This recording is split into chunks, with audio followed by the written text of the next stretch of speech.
요한계시록 우리 1장 12절부터 우리 20절까지 말씀 우리 찾으신 줄 알고 저와 함께 우리 한 구절씩 교독하도록 하겠습니다. 몸을 돌이켜 나에게 말한 음성을 알아보려고 돌이킬 때에 7 금 촛대를 보았는데 인자 같은 이가 발에 이끌리는 옷을 입고 그의 머리와 털의 희기가 흰 양털 같고 눈 같으며 그의 눈은 불꽃 같고 그의 발은 불못불에 달려난 빛난 주석 같고 그의 음성은 벌소리 그의 오른손에 7 별이 있고 그의 입에서 좌우에 날선 검이 나오고 그 얼굴은 해가 힘있게 비친 것 같더라. 내가 볼 때 그의 발 앞에 엎드려서 중전하시되 그 원수를 내게 안고 이르시되 두려워 말라 나는 처음이요 곧 살아있는 자라 내가 전에 죽었었노라 볼지어다 이제 세세토록 살아있어 사망과 음부의 열쇠를 가졌노니 그러므로 내가 본 것과 지금 일과 장차된 일을 같이 있습니다. 내가 본 것은 내 오른손에 7 별의 비밀과 또 7 금 촛대라. 7 별은 7 교회의 사자요 7 촛대는 7 교회니라. 아멘. 네, 우리 생명의 산 말씀 계속적으로 보고 있는데요. 우리 요한계시록 말씀으로 오늘 말씀 증거하기를 원합니다. 요한계시록은 성도님들께서 잘 아시는 대로 사도 요한이 반모섬이라는 곳에 이제 유배되었을 때 사도 중에 유일하게 순교당하지 않은 사도가 이제 사도 요한이잖아요. 반모섬이 유배 중에 있을 때 예수 그리스도께서 직접 이제 나타나셔서 이제 계시해 주신 거죠. 하나님의 말씀을 열어서 이제 보여주신 그 내용을 이제 기록한 성경 요한계시록 되겠습니다. 반모섬을 이제 지도로 검색을 해보니까 오늘날 이제 그리스의 영토 가운데 하나더라고요. 근데 이제 튀르키예, 터키하고 굉장히 가까워요. 근데 이제 당시 그리스가 영향력이 있었던 뭐 경제적으로, 문화적으로, 군사적으로 이제 굉장히 큰 이제 제국을 이루고 있었는데 그때 이제 차지한 땅들이 지금까지 섬들이 보니까 1,200개가 넘더라고요. 그러니까 그리스가 소유한 섬들이 그래서 오히려 이제 그 반모섬 지금도 반모트라고 이렇게 부르더라고요. 반모섬이 터키랑 가까운데 튀르키예랑 가까운데 그리스형으로 이렇게 되어 있습니다. 지도를 쭉 들여다봤더니 그 이제 성 요한 교회도 있고 또 수도원들이 그렇게 많아요. 그래서 1,200개가 넘는 그 당시에도 그 섬들이 있었을 거 아니에요. 그렇게 많은 섬들 가운데 반모섬이라는 곳에 요한이 이제 유배가 되었던 거고 그 섬 안에 유일하게 다른 섬들보다도 그 섬 안에 굉장히 많은 수도원들과 교회들이 있는 것들을 보면서 정말로 역사적으로 사도 요한이 그곳에 유배가 되었던 것이 분명하고 또 그가 기록한 성경의 요한계시록이 분명하다. 그런 생각들을 하게 되었습니다. 하나님께서 요한계시록을 기록하게 하신 1차적인 목표는 당시 소아시아 7 교회를 향한 우리 예수 그리스도의 메시지를 기록하여 전달하라. 이것이 1차적인 목적이었고 동시에 중요한 2차적인 목표는 이 시대를 살아가는 그 모든 교회, 그 7 교회는 이 시대의 모든 교회들을 대표하는 교회들이 7 교회입니다. 이 시대를 살아가는 모든 교회와 성도들을 향한 우리 예수 그리스도의 메시지가 바로 요한계시록이 되겠습니다. 소아시아 7 교회는 곧 오늘날 전 세계를 대표하는 대표 교회다. 그러나 저는 오늘 7 교회에 대해서 말씀 나누지 않고 요한에게 직접 나타나신 그 계시록의 주인공이신 예수 그리스도의 모습을 통하여 은혜를 나누기 원하는 것입니다. 왜냐하면요, 계시록에 기록된 예수님의 모습은 우리가 알던 사복음서에 나와 있던 보았던, 경험했던, 들었던 예수님의 모습과는 전혀 다른 모습입니다. 뭐가 진짜 오리지널 예수님의 모습입니까? 계시록에 기록되어 있는 주님의 모습이 진짜 우리 주님의 모습인 것이죠. 실제 우리가 이 땅을 떠나 만나게 될 주님의 모습이 계시록에 나와 있는 그 모습인 것입니다. 먼저 제 눈에 들어온 것이 우리 주님의 음성이에요. 음성. 10절에 이렇게 기록하고 있습니다. 주의 날에 내가 성령에 감동되어 내 뒤에서 나는 나팔 소리 같은 큰 음성을 들으니 라고 했습니다. 주님이 요한을 부르실 때 뒤에서 성령에 감동되어 있는 요한을 부르실 때 그 음성이 어떤 음성 같았다고요? 나팔 소리 같은 큰 음성이라고 했어요. 그냥 큰 음성이 아니에요. Loud voice like a trumpet 이라고 되어 있거든요. 저는 가까이에서 트럼펫 소리를 좀 들어봤거든요. 그 전에 이제 어떤 연주회 가질 때, 또 합창단 이렇게 활동할 때 트럼펫 소리 가까이에서 못 듣습니다. 진짜 큽니다. 귀가 아플 정도예요. 정말로 찌르는 듯한 소리, 강하기만 한 게 아니고 찌릅니다. 그리고 공연장 전체를 울릴 만한 힘이 있어요. 제대로 불기 시작하면. 심지어 멀리까지 소리를 보낼 수 있습니다. 방 안에 1분도 같이 못 있을 거예요. 그 정도로 강한 소리, 찌르는 소리, 울리는 소리, 멀리 나가는 소리가 바로 트럼펫이라는 악기예요. 그러니까 주님의 첫 음성이 그 소리가 그냥 큰 소리가 아니고 트럼펫과 같은 소리였다. 사도 요한은 정말 깜짝 놀랐을 거예요. 많은 악기들이 있었을 텐데 왜 사도 요한이 들었을 때의 음성이 트럼펫, 나팔 소리 같았을까요? 그 뜻은요, 나팔 소리라는 것은 경고를 의미하는 거예요. 경고. 마치 파수꾼들이 성 위에서, 망대 위에서 멀리 적들이 올 때 어떻게 합니까? 소리만 지르나요? 고래고래? 목 다시게? 나팔을 분다는 거죠. 나팔을 몇 번 불면 적들이 터져러 온다. 그 사인이 다 있을 거 아니에요. 나팔을 불어서 성 안에 있는 사람들에게 경고의 메시지를 이제 알려주는 거죠. 적들이 쳐들어오고 있음을 알리는 거예요. 파수꾼들은 절대로 바이올린을 켜지 않습니다. 절대로 피아노를 연주하지 않아요. 반드시 나팔을 불어야만 하는 것입니다.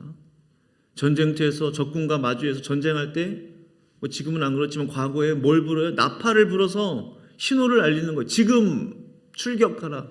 지금 전투 시작이다. 나팔로 사인을 보내는 것입니다. 그러니까 저는 이런 생각을 하게 됐어요. 이 요한계시록의 기록 목적은 이 시대 모든 교회와 성도들에게 주시는 우리 주님의 경고의 메시지다. 깨우시는 말씀이다. 나팔은 깨우는 거죠. 군대 나팔 소리 이렇게 하지 않습니까? 아침마다 주의를 촉구하는 거예요. 일어나라고 알리는 거예요. 일곱 교회들마다 말씀하실 때마다 마지막에 주님이 어떤 말씀을 항상 남기세요? 귀 있는 자는 성령이 교회들에게 하시는 말씀을 들을지어다 했어요. 그러니까 성령께서 사실은 일곱 교회 안에 있는 모든 성도들에게 주시는 그 말씀을 나팔과 같은 경고의 메시지로서 성도들에게 하시는 그런 말씀이었던 것이죠.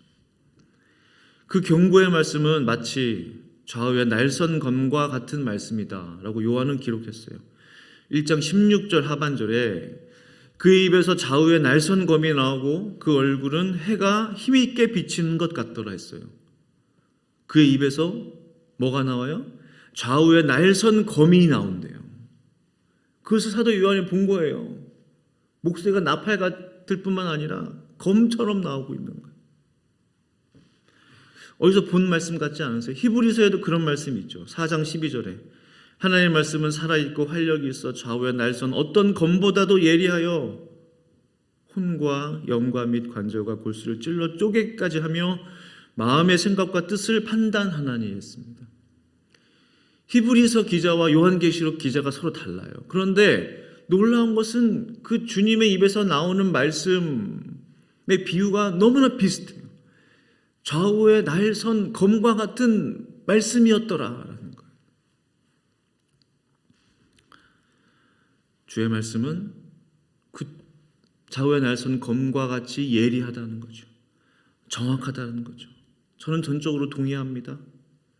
하나님의 말씀은요, 사실은 정확하게 우리의 마음을 판단하십니다. 주의 말씀은 실수 없이 내 마음의 뜻을 정확하게 간파하실 수 있어요. 내 마음의 의도가 뭔지, 내 마음의 숨은 뜻이 뭔지, 내가 무엇을 생각하는지, 나의 말과 내 속이 어떻게 다른지, 주님은 내 마음을 꿰뚫어 보시는 분이시다. 주님 앞에 숨길 것이 없습니다. 주님 앞에 감출 것이 없어요. 바로 이러한 예수님의 음성과 말씀이 사도 요한에게 계시되었던 것입니다. 또 우리 주님의 또 다른 우리가 살펴볼 말씀은 주님이 입으신 옷이에요. 옷. 주님은 어떤 옷을 입고 계셨나? 13절에 촛대 사이에 인자 같은 이가 발에 끌리는 옷을 입고 가슴에 금띠를 띠고 했습니다. 예수님께서 입으신 옷은 발에 끌리는 옷이에요. 더 이상 이 땅에 공생애로 계실 때 입었던 그런 냄새나고 남루한 그런 옷이 아니죠. 세상에서도 보면은 발에 끌리는 옷은 누가 입습니까? 바로 왕, 제사장이 긴 옷을 입지 않습니까? 동서고금을 막론하고 왕들은 긴 옷을 입어요. 왜 그럴까요? 왕의 존귀와 또 위엄을 드러내 보이기 위함인 것입니다. 예수님께서는 스스로 자신이 왕이심을 친히 보여주시는 거예요. 사도 요한은 놀랐을 거예요. 이것이 주님의 참된 모습이구나. 내가 알던 예수님의 모습이 아니구나. 우리 주님은 만왕의 왕이셨구나. 그 만왕의 왕께서 왕의 옷을 입고 손에 들고 계시는 것이 있었는데 그것이 무엇이었습니까? 손에 잡고 계신 것이 있었는데 그것이 무엇이었나요? 두 가지를 살펴보기 원하는데 첫 번째는 7별입니다. 7별. 16절 보면 그의 오른손에 7별이 있고 있습니다. 이 말씀은 사실 엄청난 예수님의 권위와 권세를 상징하는 그런 말씀이라고 생각해요. 예수님의 오른손에 7별, 7교회가 지어져 있다는 말씀은 주님께서 이 땅의 모든 교회들의 주인이시다. 그 교회들을 일으키실 권세도 있고 그 교회들을 닫을 권세도 있다는 거예요. 주님의 그 오른손에 모든 교회들이 들려져 있다는 거예요. 참으로 상상하기 힘든 엄청난 우리 예수 그리스도의 권세와 권위인 것입니다. 이것을 다시 표현하자면 이 땅의 모든 교회에 속한 성도들이 예수님의 단 오른손 안에 그 하나에 붙들려 있다. 붙잡혀 있다. 주님의 권세를 보여주시는 것입니다. 두 번째, 주님의 손에 무엇이 들려있나요?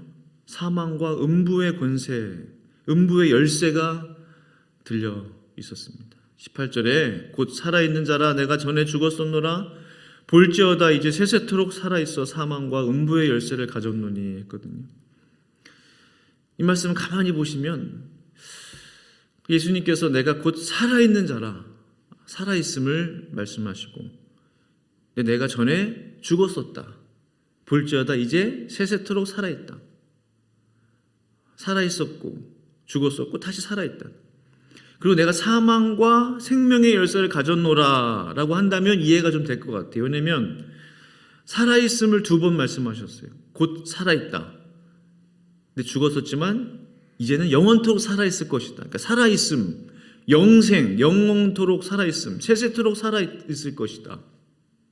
그럼 사망과 생명의 열쇠, 영생의 열쇠라고 했다면 맞지 않을까라는 생각을 했지만 근데 왜 주님께서는 사망과 생명의 열쇠라고 말하지 않고 뭐예요? 사망과 음부의 열쇠를 가졌다라고 말씀하셨을까? 그런 생각이 들었어요. 사망의 열쇠 그리고 지옥의 열쇠인 것입니다. 주님의 손에 들려있는 열쇠는 그것을 7 교회에게 전하라는 거죠. 그러니까 오늘 예수님께서 강조하시는 강조점이 달라요. 처음부터 트럼펫과 같은 경고성 메시지를 담은 목소리를 사도 요한에게 보여주시고 들려주신 것부터가 이미 우리 예수님의 의도가 드러나신 거예요. 사망의 열쇠란 사람의 죽음의 문을 누가 여시는가? 사망의 열쇠예요. 누가 죽음의 키를 갖고 계시는가? 바로 예수님이시다. 그분의 권세 아래 있다는 거예요. 사탄이 나를 죽이는 게 아니라는 거예요. 사람의 인간의 생명의 열쇠는 주님이 가지고 계시다. 만왕의 왕이신 예수 그리스도의 권세 아래, 권위 아래 있는 것이다. 곧 그 말은 우리가 믿는 주님께서는 내 영혼이 언제 내 육체로부터 떠나게 될 것이라는 그것을 알고 계시는 거예요. 언제 내가 이 땅을 떠날 것인가? 우리 주님을 알고 계시다는 거죠. 그 시간을 알고 계시다는 거죠. 그 때를 알고 계시다는 거죠. 왜? 그분께 그 열쇠가 있기 때문에. 마치 그 사망의 열쇠는요, 이 땅의 모든 인간들의 이름이 적혀 있는 것처럼, 그 열쇠마다 이름이 적혀 있는 것처럼, 시간이 적혀 있는 것처럼, 그래서 키를 들고 문을 열면 사망이 시작되는 거죠. 왕이신 예수님께서 누군가의 사망의 열쇠를 연다면 그는 그대로 그 문을 통하여 사망을 통과할 수밖에 없는 거예요. 닫을 수 없는 거예요. 그 주님이 가지고 계신 지옥의 열쇠는 무엇입니까? 음부의 열쇠. 그 사망의 문을 열고 들어간 사람들, 사망의 열쇠를 열었을 때 그 문을 통과해 들어갈 거 아니에요. 그럼 그 사람들, 그 영혼들을 지옥에 넣을 권세가 있는 그 열쇠가 예수님의 손에 있다는 거예요. 지옥의 문을 닫을 수도 있고 열 수도 있어요. 그분이 누구냐? 예수 그리스도이시다. 누가복음 12장 5절에 주님이 이런 말씀을 하시죠. 마땅히 두려워할 자를 내가 너희에게 보이리니 곧 죽인 후에 또한 지옥에 던져 넣을 권세 있는 그를 두려워하라. 내가 참으로 너에게 이르노니 그를 두려워하라. 저는 처음에 이 말씀 하나님을 말씀하시나, 그러나 예수님 자신에 대한 말씀이셨어요. 마땅히 두려워할 자를 내가 너희에게 보이리니, 지금 그들에게 보이고 계시는 분이셨어요. 예수님 자신이세요. 곧 죽인 후에 사망의 열쇠, 또한 지옥에 던져 넣을 권세, 음부의 열쇠, 사망의 열쇠와 음부의 열쇠를 가지고 계심을 이미 제자들에게 말씀을 통해서 가르쳐 주신 거예요. 그를 두려워하라. 내가 참으로 너에게 이르노니 그를 두려워하라. 여기서 그는 누구예요? 예수님 자신이셨어요. 나를 두려워하라. 나를 두려워하라. 이상하잖아요. 일부러 3인칭을 쓰신 거예요. 그는 바로 예수님 자신이셨던 거예요.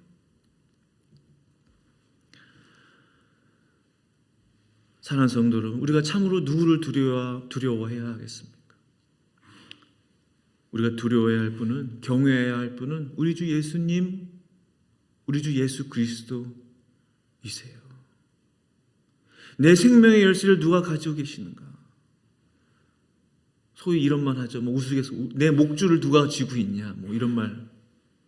세상에서 내 목줄은 예수님이 가지고 계신 거. 누가 나의 사망의 열쇠를 가지고 계시냐? 우리 주님이시죠. 누가 나를 천국 아니면 지옥으로 보낼 권세를 가지고 계시냐? 그를 두려워하라, 그를 두려워하라. 바로 우리 예수님이신 거예요. 만왕의 왕이신 예수 그리스도이십니다. 마가복음 8장 36절 이렇게 말씀하고 있죠. 사람이 온 세상을 얻고도 자기 생명을 잃으면 무슨 유익이 있겠느냐라고 하셨어요. 아멘이죠. 온 세상을 얻으면 무슨 의미가 있냐? 사망과 음부의 열쇠를 가지고 계신 분은 예수님이신데, 가장 귀한 것, 가장 소중한 것은 세상을 얻는 것이 아닙니다. 생명을 얻는 것입니다. 이 땅에서의 장막이 아니라 내가 영원히 들어갈 살 집, 그 집이 어떤 집이냐? 내가 영원히 안식할 그 집이 어떤 집이냐? 그것이 가장 중요한 것이죠. 영원히 살 집을 미리 생각하고 이 땅에서 준비하는 그 사람이 가장 지혜로운 사람, 가장 현명한 사람, 가장 아름다운 사람. 주님은 오늘 나팔과 같은 말씀으로 소아시아 7 교회에게 경고의 메시지를 주셨어요. 오늘 우리에게도 같은 말씀을 하고 계시는 것입니다. 오늘 그 예수 그리스도께 나의 삶을 온전히 드릴 수 있기를 간절히 바랍니다. 나의 모든 것을 맡기실 수 있기를 간절히 축원합니다. 그래서 기도 중에 세미한 주의 음성이 아니라 나팔과 같은 내 심장을 울리고 내 마음을 울리는 강렬한